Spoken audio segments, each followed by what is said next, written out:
So I see we're following the Frozen 2 palette of we're not gonna say they're gay, but you're pretty sure they're gay.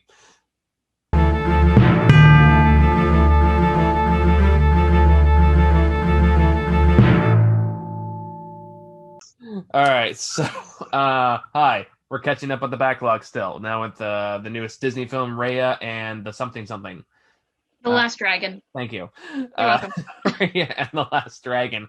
Come on, you didn't get any gay vibes off like the two main leads in this movie? What Raya and her nemesis. Come on, they're totally going for something there. I didn't pick up on that. I Granted, I wasn't looking for it. What what I picked up on was this followed some predictable Disney beats, Of course. but Yeah. by the end still has a heartwarming and relevant message about unity. I mean, it's Disney. At the end of the day, I'm not exactly expecting them to break the mold and someone just starts murdering a bunch of people. Uh, so it's definitely a case of tempering expectations. It's not Pixar. I'm not expecting Soul. Um, not that I need to be this needlessly aggressive at the start of this review. Let me back up a bit. Uh, sorry. I had my first vaccine shot yesterday. I am not in a stable element. I'm okay. Don't worry. I'm fine. But I think I'm a little loopy at the moment still. So keep that in mind. Okay. Some of that might be reflected unintentionally. I'm telling you as well as the viewers at home, if I seem a little off my game, that's probably why. Not Fair enough. that. Granted, I'm always kind of a manic, dramatic, so and so because that's my shtick. But besides the point. Yeah, you haven't been very loud for a while, so you've mellowed out a little bit. That's true. We have been doing this for almost 10 years. I know, right?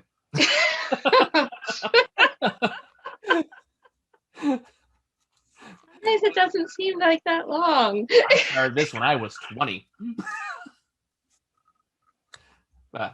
Anywho, uh, so yeah, Raya and the Last Dragon. I liked it. I thought it was cute. I can definitely see why they put this out on streaming versus kind of saving it for more widespread theatrical release. But on the whole, I thought it was pretty solid. It has a likable cast of characters. Everyone is likable. There's no really annoying outliers like there usually are in Disney movies. So I appreciated that. The animation is gorgeous. The story is well put together. There's some kind of weird script readings at points, but for the most part, the voice acting works.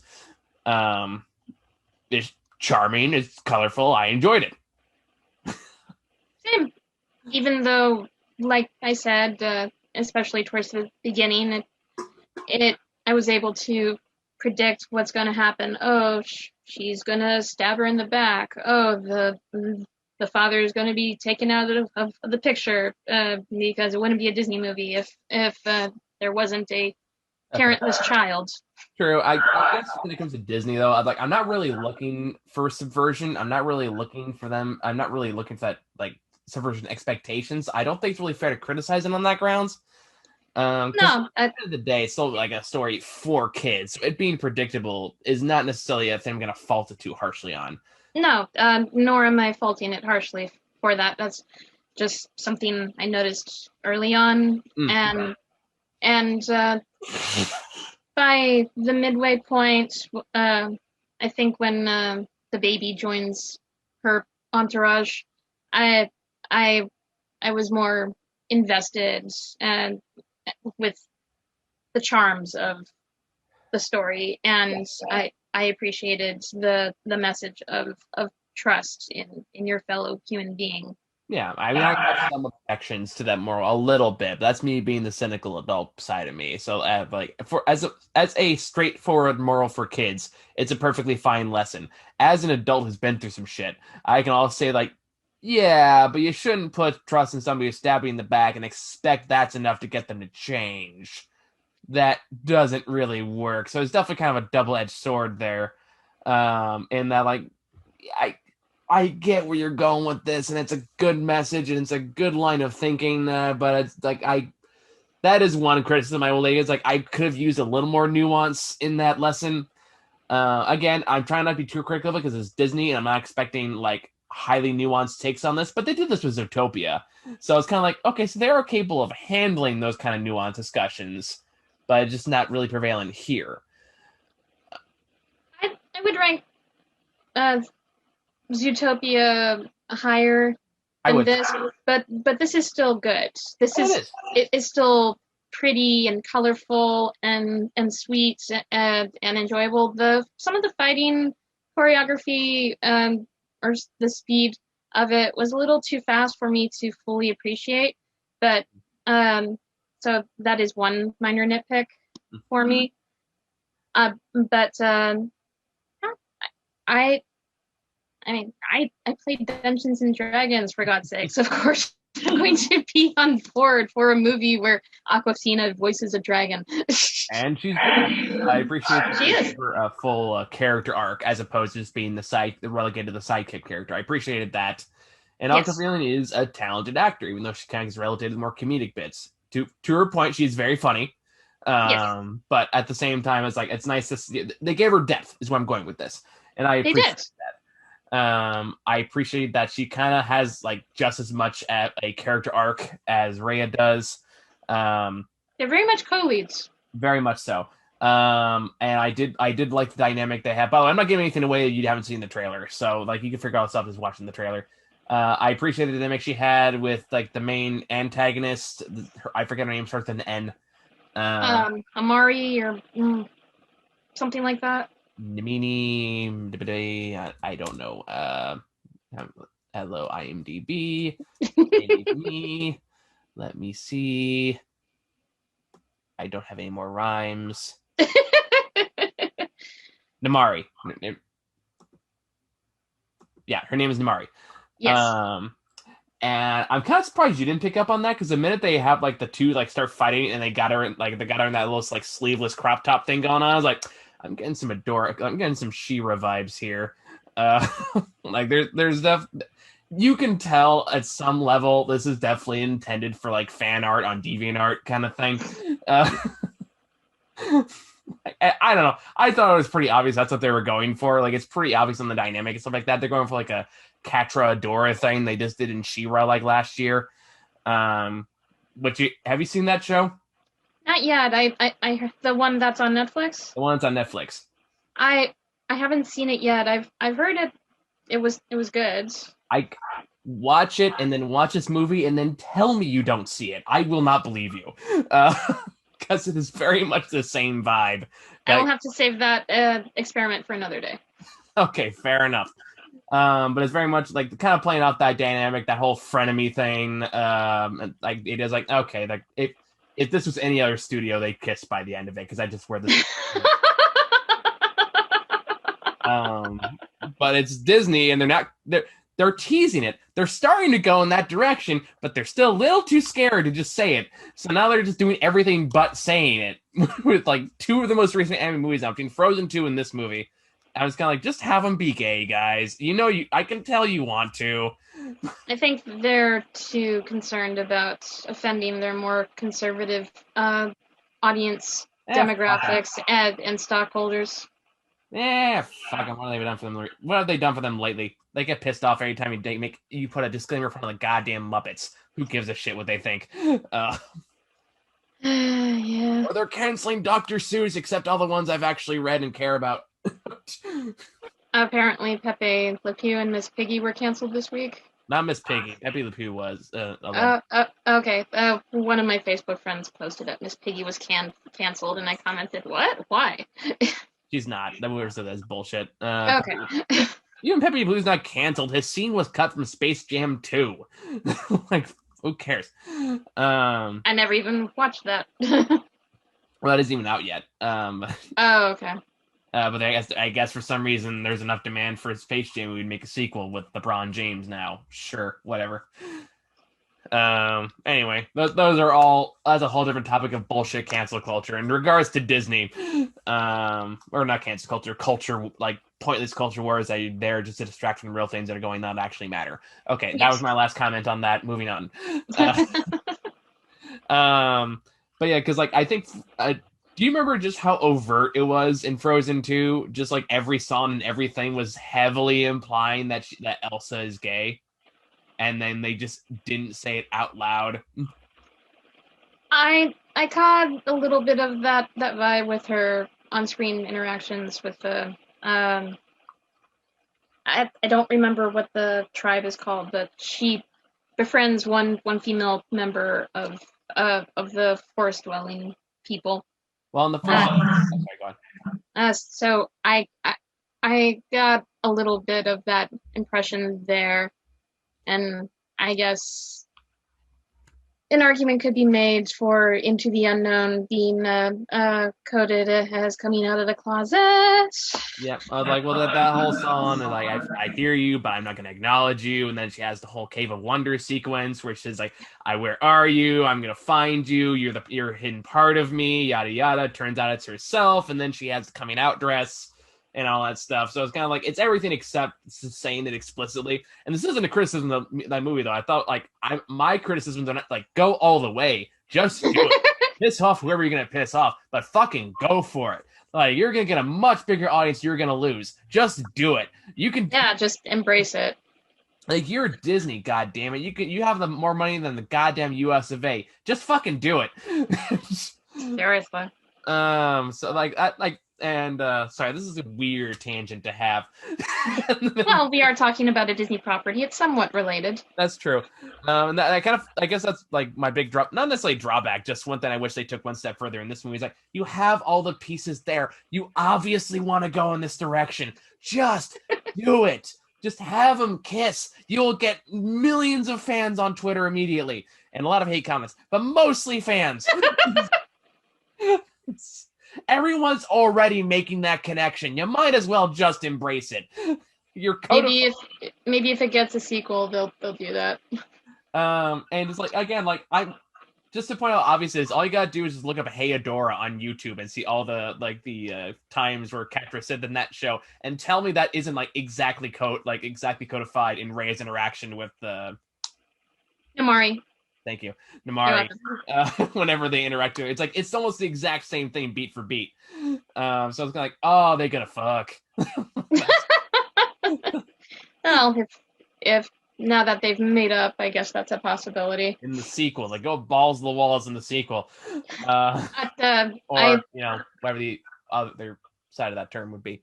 I appreciated the once it gets past the first 20 or so minutes, this movie really the pace picks up. It has a pretty breezy speed. It doesn't have any songs.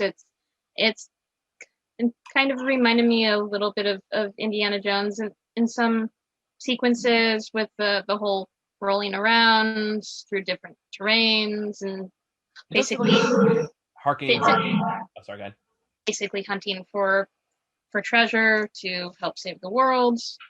Well, I feel like it's kind of harkening back to that older age of Disney when they're doing like Treasure Planet and Atlantis, those kind of movies where they weren't really like. That flopped. Was that? That flopped. Both the movies that flopped. I love Atlantis. I still heavily defend that movie. But yeah, that did not do well. So it does feel it's kind of harkening back to that era where there's more like adventure versus traditional princess romance. Yeah, this I'm okay with. This had some great musical scoring in it, but it didn't have any singing princesses. I was okay with that too. Me too. And I love the whole princess songs, but I'm glad they didn't go that route here because the story didn't need it. No. And one thing I will say about the moral of the story, even though I kind of have issues with the whole theme on trust, I will say one thing I did like about this movie that was one of the central themes is not necessarily racial bias, but culture bias. And how, basically saying like, hey, don't judge a culture because of its stereotypes kind of mentality. Like that is a moral I genuinely really appreciated. And I thought that was actually really well handled. It was. And like I said, the way it's represented, and this is going to slightly spoil the territory. So if you don't want anything spoiled, we're kind of going into it from here on out. And that's really represented in the kind of D&D style characters she recruits throughout this journey, like Con Baby and Who is the rogue? who's the rogue. You have the barbarian, Meat Shield. Meat Shield. I guess the captain would be the bard. I guess Yeah. closest equivalent. And of course Aquafina is the wizard. Yes. So, obviously. And like this was the case where like one of the few cases in Disney movies where like, wow, they have all kinds of characters that have a very distinct style, and I don't find any of them annoying. Like I know, right? all of them. So I was kind of surprised by that, and it kind of made me think of Atlantis because say what you will about the movie, that movie has a very strongly defined cast of characters. I don't know when the last time you saw Atlantis was. I watched it again recently, which is why it comes to mind. It kind of came after my Disney phase. So I was transitioned out of animated movies and into classic live action musicals. I think by the time Atlantis was a thing, I was going through my classic movie phase by then. I would say, given our look, I would say it's actually aged pretty well, all things considered.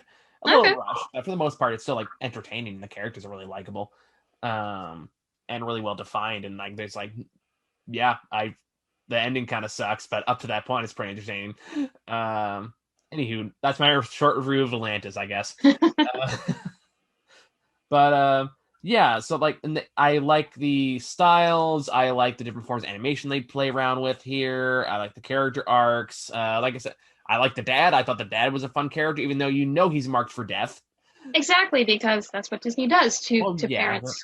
it's like okay, sure. He's the emotion. He's like what's the word I'm looking for? He's the linchpin. He's the turning point. He's the there's a term for it. I'm blanking on it. Inciting incident. Thank you. Yes, the You're inciting incident. And that kind of stuff is fun. I like the little roly-poly thing that is for some reason voiced by Alan Tudyk.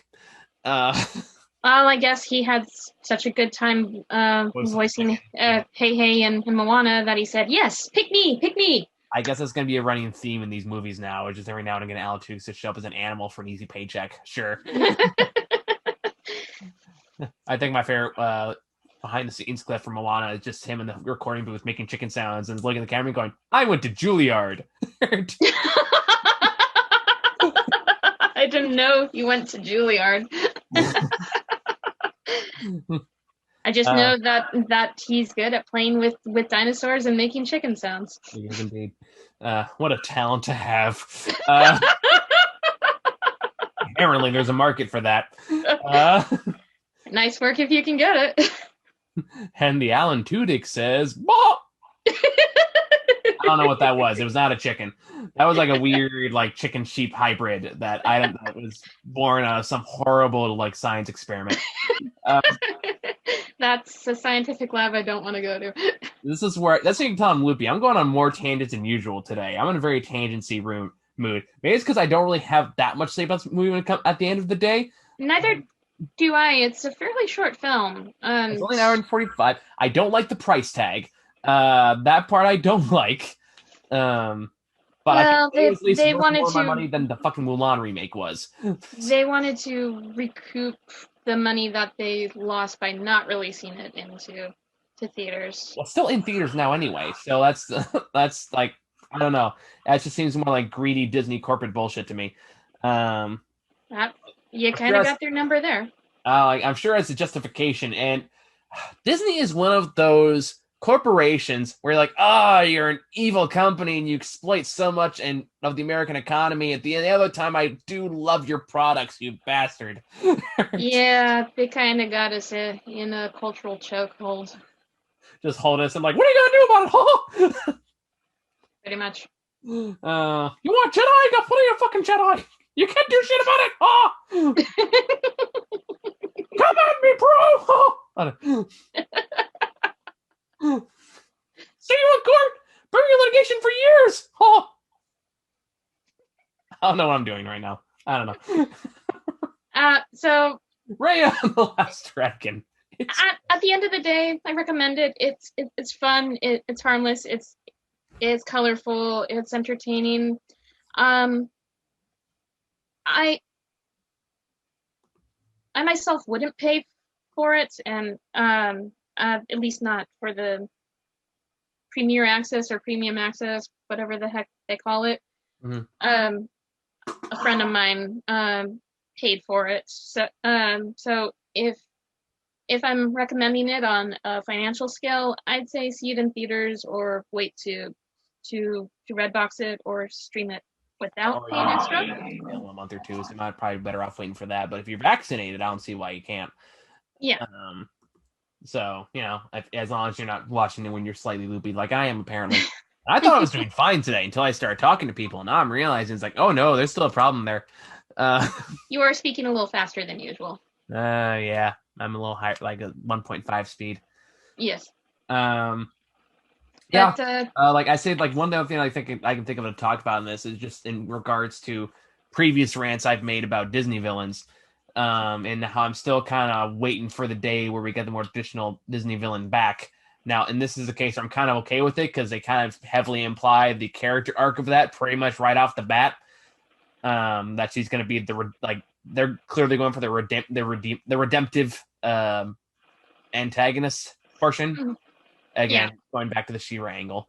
Um, that I was kind of okay with it. That being said, I'm really hoping one day we just get a good old-fashioned badass villain song Disney villain. I missed those days.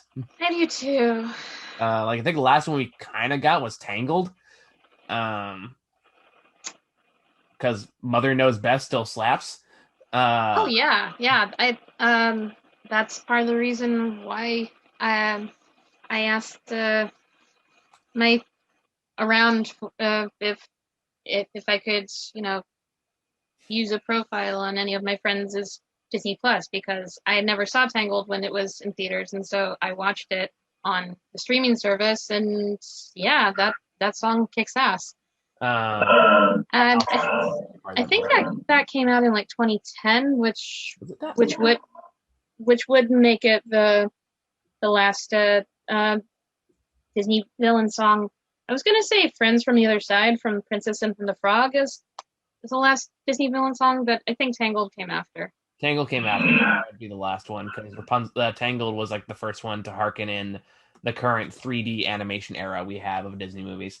Yes. I would like to do 2D again eventually, but I'm not really counting on that anytime soon. So I would just be happy with some old school villain songs. Yeah. Like fuck, they got the songwriters. get Keith David back. Have him do another song. Like again, like Friends on the Other Side is one of the best villain songs of all time. God damn it. Yeah. Seriously. Get Keith David to do more songs. That's how I'm going to end this video. I'll second that.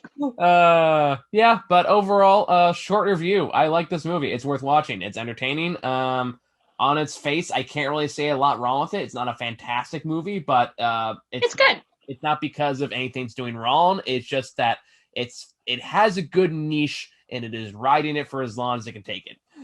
Yeah, it's good. I'd give it a solid B. Yeah, I would too. So yeah, short review. Hope that was what you guys are looking for outside of me just being a rambling mess. And also watch She-Ra because that show is also very good. And they actually go for it. Spoiler. The real spoiler: Disney needs more gay. That's what we need. There is actually an old YouTube video about that. But I think the name of the YouTube channel it is needs more gay. Either that or that's the name of the show on the channel. Yeah, I think I know what you're talking about. But either way, I second that. Yes. It doesn't need that is my one big criticism. It's like if you're gonna tease gay relationships, just fucking do it. Just do it. Like don't hide from it. Don't hint at it. Just do it. Make it explicit. Piss off the right people. Show that you're like moving forward with your marketing skills. It'll be great for everybody. Just do it. Be loud and proud about it. Embrace it. Exactly. Everyone else is embracing it. Why can't you? Well, everyone except the white supremacists, but we don't care about them. Yeah. At the risk of sounding controversial, fuck them. Exactly.